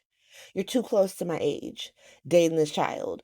And so Joss is like, where this coming from? Where this coming from? Because like you said, Dex was 1000% a late second Clinton administration baby. And so what's the problem? She's like, the problem is I knew Dex and he was a mobster and I don't know what Dollar Tree Dex does. Who is he? What's he doing? Joss is like, who cares? He's just a booty call. Where is this coming from? Carly's like, look, I talked to Anna and she was like, you shouldn't let your daughter date a 35-year-old man. And I was like, you right. Um, Joss is like, Anna is just upset because I upset her precious granddaughter, who's a hater ass bitch because I stole her job. And so she's trying to steal my man. I was like, absolutely not, girl, stole his ass bad. That's what happened. And so Carly, at that point, she's like, oh, well, that's some shit I would do. But you shouldn't be with somebody who's pitting y'all against each other. I don't like that either. Jocelyn kind of deflects that. And she's like, look, let me do me. Carly's like, I'm already deeply uncomfortable. I will. She goes back to Dollar Tree Dex and she's like, listen, I don't know what's going on with my mom, but Anna is onto you. And I could keep her off, your scent, but Anna's a whole nother story, so you better figure it out. He's like, I don't even need to figure it out because we just got kicked off this case. We're off the case, so it don't matter. And so I don't really know. I guess it's gonna be resolved in Friday's episode. Y'all know I do not care. The last thing that happens at the pool area is Emma and Gio show up because remember he was like, I gotta go to work to leave Dante.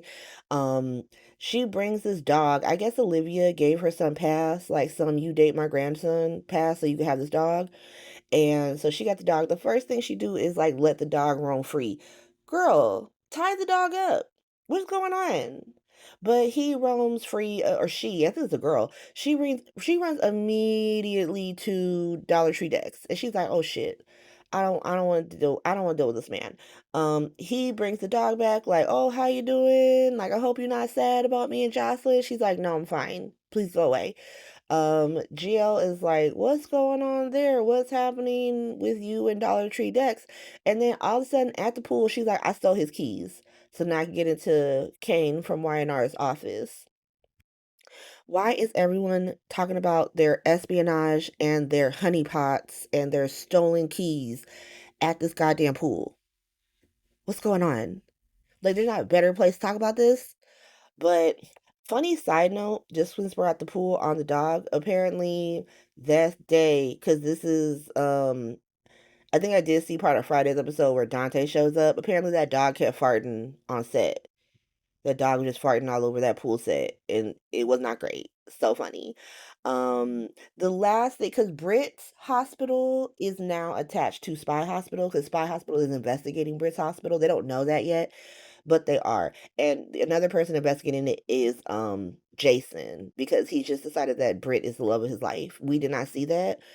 We saw like a 6 month situationship before he left her to be with Carly, and then they fell in love. But I guess none of that happened. I don't know. I don't know what's real and not and what's not anymore, to be honest. But he's investigating. He showed up at Liz's house. Liz is still kind of popping off on Drew, like telling Drew to leave Willow alone and get a job. Jason shows up. Drew is so self-centered. He's so self-centered. He's like, "What you here to stop me from talking to Willow? Is that what you here to do?" Jason's like, "What? I'm here to talk to my baby mama. What you talking about? Like, the fuck? No, I don't follow you around. Like, Liz, you want me to wait outside? Or you want me to beat his ass? Like, let me know." Liz is like, "No, I don't want you to do either of those things." Drew, like I said, leave her alone, get a job, get out my house. And so Drew leaves. Jason's like, hey, girl, I need to use your GH access to find where a dead body was moved. Liz is like, okay, that's us.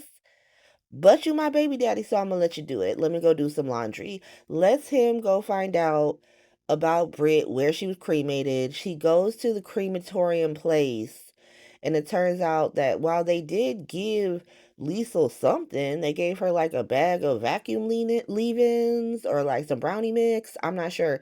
They gave her punk ass something. They clearly did not give her Brit because like the lady's like on the computer like, let me look it up. And she's like, oh, they're so funny. There's no date and time for when this cremation happened. So it didn't happen. So it did not happen. That's what we learned. But that is Spy Hospital. We got through it. We got through it. The next thing is Black Hospital. So, Aunt Stella is in peak auntie mode. She is really just like, I have not been on the show for months, and so I don't have enough tea. I don't know the tea. What's going on with Trina and disloyal ex-football player that I don't actually know is disloyal because I'm not allowed to be in the shenanigans. So I'm still calling him attractive biracial football player. What's going on? Curtis is like, I cannot tell you. I'm sorry. Go ask Trina. Stella's like, I'm trying to be a cool auntie who's not in her business. That's what she has parents for. And so you tell me. He kind of like, look, I'm not going to tell you and I'm not going to get involved because a lot's been going on. But that's really up to Trina. Talk about it with Trina. They go to the pool. Um, Stella is still in auntie mode, like, well, I'm gonna figure out what happened, like that. Curtis was like he want to punch someone in the face. That's because Drew's at the pool. He went to go see Barton. Now, Drew had learned, as I said on Wednesday's episode, yeah, Wednesday, that like Drew just figured out that Curtis is the one who told Willow about him and Nina, and so he is fucking fuming. Uh, at the same time he's fuming, he's really just this stupid flippant like I feel like I fell in love with a woman and all I've been is punished and persecuted ever since. Bitch, bitch.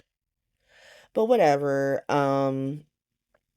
He's he's like, I have to figure out a way to get stupid Curtis back, but let me go talk to him. He goes to talk to Curtis. Stella goes to talk to Martin. We don't really see what they talk about. It's pretty much more about that insurance fraud shit. But Drew is like, obviously, we're not going to be friends anymore because, like, that ship has sailed. But how can we just stop attacking each other? Because I'm over it. Like, taking stock of my life. I got too many enemies in this town. Somehow I've ended up with more enemies than Sunny Corinthos, and that's fucking crazy. And so, how do I, orchestrate a detente here? Curtis is like, give me the blackmail information you have on my wife. And so, like, he not gonna do that. He not gonna do that because he's still secretly trying to get Curtis back. Drew's like, let me think about it. Goes back over to Martin. Stella's like, let me leave because I don't want to be around this white man. Um, Goes over to Martin and he's like, I thought there was going to be more fireworks. Like, I thought that since you know that that man ruined your wedding, that you were going to pop off. Drew is like, no, I'm just biding my time because da da da da. And Martin is like, listen, you do what you want to Curtis Ashford because I don't fucking care about that. But you leave Stella Henry out of it because that woman's a saint. And he essentially lets it drop that she committed insurance fraud for him. And so now Drew knows that Aunt Stella committed insurance fraud for Martin. And so more blackmail material on Black Hospital. How many characters of Black Hospital is Drew about to blackmail? Like how many? Like all he needs is something on TJ, an attracted biracial doctor, and the whole of Black Hospital will be involved with this man somehow. It's very crazy. I guess if he, found some on Hat Daddy, got him back off tour. Oh my God, it's just so silly. This is so silly. Leave Black Hospital alone. This man is just terrorizing Black Hospital. It's crazy. But I mean, he is a part of Delusional Hospital. But let's go over to Delusional Hospital starring Willow. Dark Willow is like we know she left off at Michael's house at the Hugh Mansion to do something to jeopardize the custody of her children. So she is there more calm, more sane this time, but still essentially like, so I broke up with Drew, so you have to let me see my kids. That was the deal. That's what she and the judge said. Michael is like, that is not what the judge said. Stop. Where did you get that from? Did you even read the ruling? Has Rick talked to you about it? Like, what do you mean? She's just like, no. You said that if I got rid of Drew, then you let me see the kids. And that's what happened. He's like, listen, I really cherish what we had. And I still think you used to be a good mother. But right now, I got my concerns. I got my concerns because is this she's like, let me cut you off. You were right. I was wrong. I am 100% wrong. I am so, so sorry. Drew was manipulating me. But I see clearly now. I see clearly now. Um, Michael is like, "You don't know how much she was manipulating you, though." Essentially, I don't know why I cannot say manipulating right now, but yeah, he's like, "You don't know how much he was manipulating you." Willow's like, "What do you mean?" And then he kind of lets her figure out that Drew is the one who paid off the receptionist in Germany, right? And so she gets pissed again, and Michael's essentially like, if we had talked then, none of this would have happened. Like, we would have been able to work something out for our kids, but here we are. She just like, well, no, because I broke up with Drew. I broke up with him, and now we can work something out. Michael is like, no, no, because the problem is that you were acting extra out of pocket ever since I got back, and that's why you can't be around these kids. Not because of Drew anymore, because like it was because of Drew to begin with, but then the court like hearing happened and you popped off then you showed up on my mama's house last night, and now I can't actually trust you with these kids. And she start as soon as Michael, like, she realizes that Michael is not going to give her what she wants, she just starts reverting back to Tipper Tantrum Dark Willow. She's like, I can't believe this. This is atrocious. Da, da, da, da. Michael is like, listen, you have been hurt really badly. I know about that. You need to heal and get better so you could be with our kids. Willow is like, absolutely not. Absolutely not. Fuck you, bruh. And like, essentially tells him, like, I will never forget when you had a chance to do everything I wanted you to do and give me all the things I want, even though I do not deserve them, and you refuse to do it. And she leaves. And Michael's like, all right, sure, sure. Um, and essentially she goes back to Liz's house and she's like, Michael refused to let me see my kids. And even though I'm crazy, he said I need to heal from all my trauma with a piece of shit. And Rick is right, and I just gotta make it so everyone thinks that I'm strong and no one can take my kids. Right? Well, he's like, Michael's telling Carly like he don't think he wants, Willow to see them kids ever again. So yikes. Millow, Dark Millow is crazy. But let me go watch Friday really quick so we can wrap this episode up because we're so close to being done. Okay, hey, I'm back. This is probably gonna be the most unhinged of the five recaps, just because I had no idea what was going on. I was trying to like, how do I talk about this? I think I finally cracked the code because Friday's episode was an episode. It's Flashback Friday. We got a lot of flashbacks. We got a lot of people talking about old things, letting people know things that have already happened, talking about summers long ago where babies died. It was crazy. But let's talk about it. So, Spy Hospital is in full force. We're back spying. And Jason goes to see Anna to ask her what she thinks about Britt being alive. She's just like, nah, she dead. I did that investigation. It was very sad, and she is definitely dead. I can show you the notes. Jason's like, yeah, I don't care about that. What I'm saying is, I went to the funeral home and they don't have her body. Like, her body done disappeared. They gave Liesel some vacuum leave-ins. And Anna was like, duh. And she's like, ooh, well, she is Faison's daughter, so she could do some stuff. And he's like, bet. So what we got to do is we got to go to Croatia and go find her ass. Anna's like, let me stop you there. Let me stop you there. I'm not going to do that. Now I thought when they first had her drop, because they did the whole like, I don't think, like, I'm not gonna do that, and I don't think you should either. I really thought she was gonna be like, look, I'm not gonna be wasting my time to go look for punk ass Brit. Sorry, you have to pick a better storyline. But no, she was like, you're betraying her wishes. Like, if she went through all the lengths to like fake her death is for some like modicum control. Anna, do not act like faking your death is a rational way to respond to things. Stop it. But okay, Jason's like, yeah, I'm not gonna listen to none of that. He ends up calling that Five Poppies place that she's staying at. And let me just say, the office they got that nondescript European man named Pascal, whose nickname is now nondescript European manager. Um, that shit is so funny. They had him at like looked like a dinner tray. Like, you know those dinner trays that they have for the 90s? It would like your parents had them and they were like stacked up and you could put them in front of the couch and like watch TV while you ate and you have to eat at the table. That shit. He looked like he had his laptop, his little Dell laptop on that answering phone calls like, "Welcome to the Poppy." Like, what is this? What is this? But Jason's like, "Yeah, I'm down to stay at this bougie ass resort." Britt busting, like, "Give me my keys." We're gonna get to that. But that was like the gag moment. Like, we're supposed to be gagged. Like, oh my God, I'm gagged. But I was not gagged. I wasn't gagged. That's why I'm saying it first. So, rude. Anyway, moving on, Brit's back.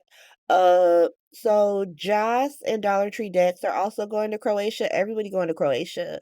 Because does Anna go to Croatia? That is the question. Is Anna going to go to Croatia with Jason to find Brit, to watch him make out with Brit? Or is it just Jason going to Croatia and Jocelyn and Dollar Tree Dex? So they're going to Croatia. They got taken off I guess, like, because they were like, "We just got taken off the case." That's what Dollar Tree Dex said yesterday in yesterday's episode, and now they get to Pikeman, and Pikeman's like, "No, y'all going to Croatia." So was it supposed to be like, I don't like this subterfuge where you use dialogue to act like one thing is one thing, and then you're like, "No, it's something else." Stop. Stop it. But I guess what he meant was like, y'all off the Kane from YNR case, and now you on this Croatia case. And they gotta pretend to be in love, and Jocelyn gotta go lie to Carly some more and tell her she going to Australia to go see her grandmother's bestie or some shit. Jocelyn is like, "So I can't just be leaving because like I have a job." Pikeman's like, "Girl, you have the job I asked you to get. So what you talking about? Quit that job. You an undergrad. Undergrads quit all." You know what? He's not lying. It's not actually sus if she just quit for no fucking reason. Undergrads be doing that shit all the time, because they still have high school mentality, and so they still have like, if I can quit things so they're not real, right? And so it's not actually out of pocket. But then she brings up, but Emma Scorpio Drake. Now this is the show in Jocelyn Jacks. This is the show in Jocelyn Jacks, not Tara from Court Misery saying this. This is a show in Jocelyn Jacks. She is like, so Emma is just a big old dummy. She's a big old dummy who doesn't know anything. She thinks this is about animals because she dumb. And she about to get herself hurt. And like, we have several characters now on Emma is a big old dummy. And they kind of got her acting like a big old dummy. Cause like, her and Gio are at the pool. Gio is like, "Listen, I'm Team Honeypot, right? Been Team Honeypot since jump. It's actually getting quite cringe to watch you behave like this." And I'm starting, like, I know that I know about the honeypot, so I'm obviously a little bit more sensitive to this. But like, I feel like everyone can see you throwing your pussy at this 50-year-old man, and it's weird, and you gotta back off. Emma's like, "No, this is like, I'm just an overeager student. I'm just an overeager student." The entire time she's like throwing her pussy at him, Dante just across the Metro Court pool looking at her. Like, what the fuck is this? Right? And so Gio not lying. Gio is not lying. And so, and Joss is not quit yet. So Emma doesn't even know that she's got an in. But she's just like, "No, this is what we're going to do. Like, I'm going to be the overeager student. And then when he's giving his raggedy fucking speech, we're going to go break into his lab." Gio is like, girl, let me stop you for a second. If you the overeager student, then isn't he going to notice if you not just sitting there popping your pussy in the front row for him? And so she's like, "Oh," and so he decides he's gonna break into that lab. Geo will 100% be getting shot or attacked by the outbreak monkey or bitten by a radioactive spider. I don't know what's about to happen to Geo, but Geo about to get taken out the game. Not He's not gonna see the great beyond. We will be keeping Geo, but he will be taken out the game for a second. He going on timeout, and it will all be Emma Scorpio Drake's fault, and also Jocelyn Jack's fault for some reason for not telling people she's a spy. That's all I'm saying. But what else happened with Spy Hospital? You had Dante going to talk to Danny. because he's there. Dante is he's doing a lot in this episode, but he's also not doing anything at all. But he does have a very cute moment where he goes and talks to Danny because Danny had actually dealt with the woman who Jocelyn put the tracker on. And, it was very cute because he was like, "Yeah, you didn't miss no details, just like your mama. Your mama never missed details either. That's but she was a good private eye." And he was like, "I am like my mom." It was very cute. I lived for it. Like, this is why I will always love the Jason Dante brother husbands era. Love it. Who knew? Who knew? Like, if I went back to 2010, I was telling Tracy this. If I went back to 2010, I got in a time machine. Let me go back to 2010. Talk to myself in 2010. Girl, not only are you going to enjoy a Dante Jason brother husband to Samantha McCall's ghost situation, you will also like Dante Falconeri as a character. And you will go to a Dominic Zampronia event and have a lovely time. I would be shocked. I would might Loretta Devine slap myself in the face, to be honest. Like 23-year-old Tara would be like, slap. But moving on, Dante ends up going to Anna being like, "Girl, you're not gonna believe where I got this clue from. Little baby Danny." It's adorable. It was an adorable little like brother husband, co-father moment between me and my ex-fiance's son. It's not ex well, my ghost fiance's son. They're forever fiancés.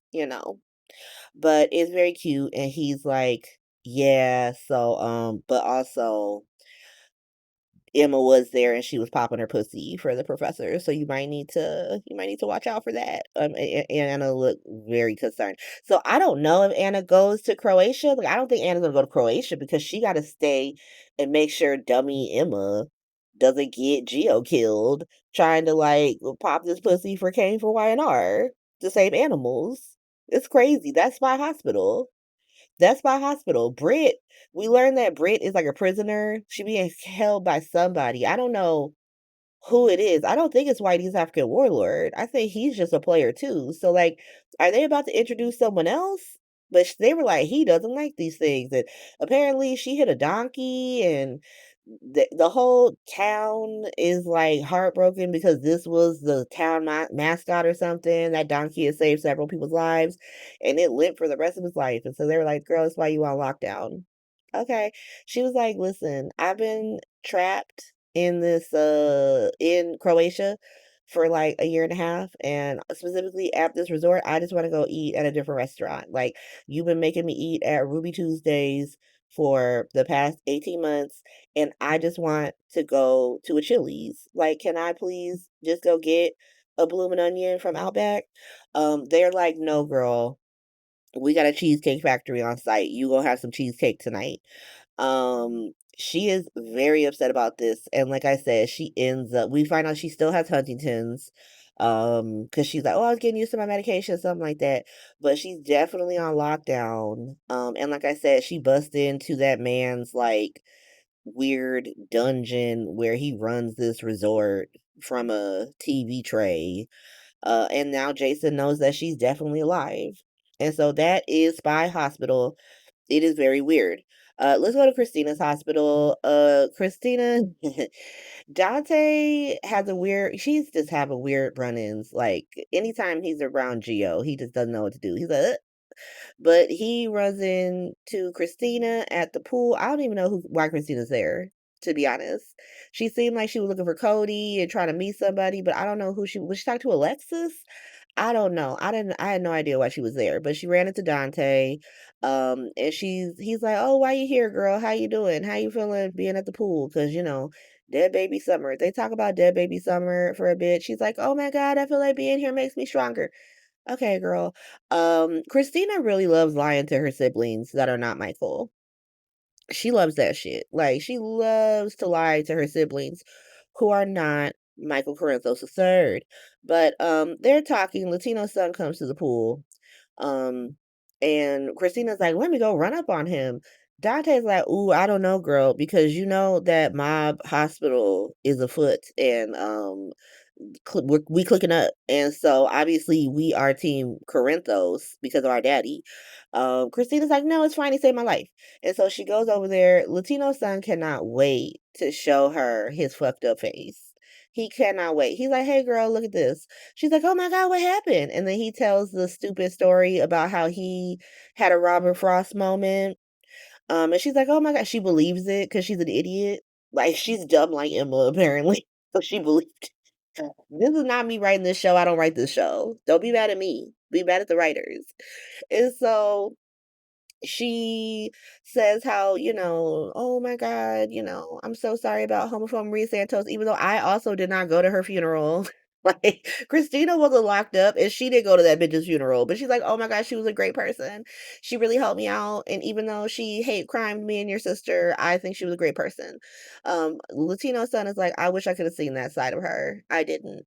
And then Christina, as a psychopath, is just like, "So do you think that do you regret saving my life instead of your mom's, since you think that my dad killed her? Because he didn't do that." Girl, leave him alone. Leave him alone. I'm on your side with this, but why are you even talking to him about that? And he's really like, "Girl, please don't talk to me about this. Like, I'm on the fence. I don't know." And she's like, "Well, my dad could never have done that. So, you know."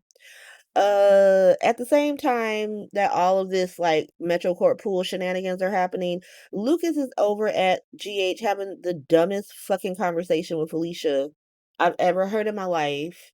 He's just like where they both don't understand why Carly would choose like Sunny. Why Carly's relationship with Sunny is worth more than Latino Son's situationship with Lucas. They're like, "Oh my god," like, Felicia's like, "She should respect your relationship." What relationship? What relationship? That man lives in a hotel. That man lives in a hotel. He's not even, like, so he could dip at any point. He has not tried to, like, even when he was saying, "I put down roots here." No, you haven't. You live in a hotel, so you have not put down roots. And your daddy is a white East African warlord who is going around doing terrorism in Port Charles. You don't care because you're not directly attached to it. Carly's not directly attached to it. Carly's not directly attached to it. So if you don't think that Latino's son should be getting locked in rooms, then you should also agree that you shouldn't be running up on Carly, yelling at her about Sunny bullshit.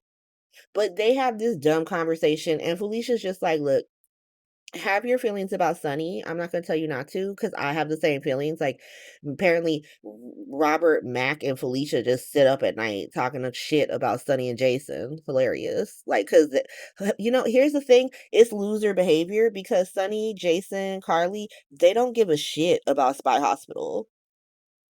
Facts. Mob Hospital is not concerned with any iteration of this show besides Mob Hospital. They could fucking care less.